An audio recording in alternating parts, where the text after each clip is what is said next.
So the topic of this video lecture is Bingel reaction. So in this video, I'm going to explain what is a Bingel reaction, the mechanism of Bingel's reaction. Okay, so as you can see here on the screen, Bingel reaction is actually a reaction of the fullerenes. So moving on towards what is Bingel reaction? Well, Bingel reaction is actually a fullerene cyclopropionation reaction to methanofullerene. Okay, so as you can see here that this is actually a cyclopropionation reaction of fullerene to methanofullerene. This was first discovered by Bingel in 1993 with bromo derivative of diethyl malonate. So this is a diethyl malonate, and this bromine is making it a bromo derivative of diethyl malonate in the presence of a base such as sodium hydride or DBU. Okay, in the presence of DBU or sodium hydride and the presence of bromo derivative of diethyl malonate, we have this Bingel reaction. Okay, so what's the preferred bond? Well, the preferred double bond for this reaction on the fullerene surface are the shorter bonds at the junction of two hexagon, that is the 6-6 bond.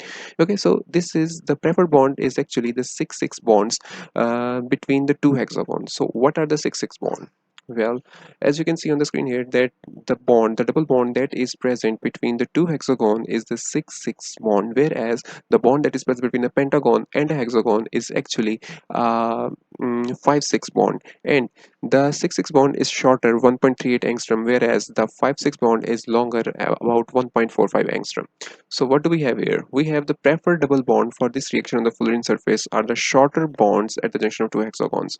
So this bond, the bond between the two hexagon is preferred in the Bingel's reaction.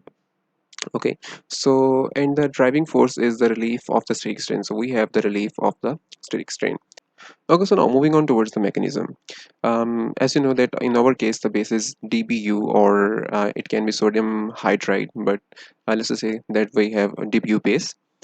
So this base will extract hydrogen atom from malonate, and this structure is similar to this one. Okay, this structure is similar to this one, and in place of L you can consider that is a bromine. In the place of L you can consider that this is a bromine. Okay, and as you know that there is a hydrogen atom, this carbon has the valency 4.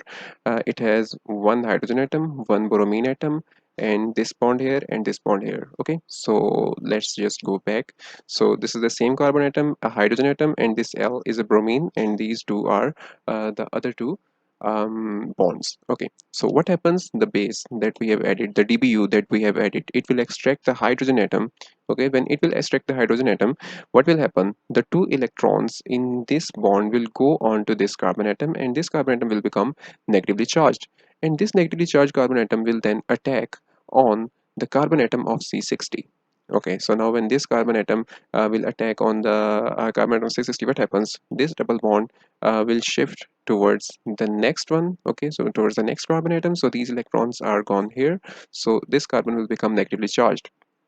Now as we know that this carbon has formed bond with this carbon, so here we are with this, and now this carbon atom will attack here, and then this leaving group will go far away. So what we will be left with is a Bingel's reactions product. So this is the product of a Bingel's reaction.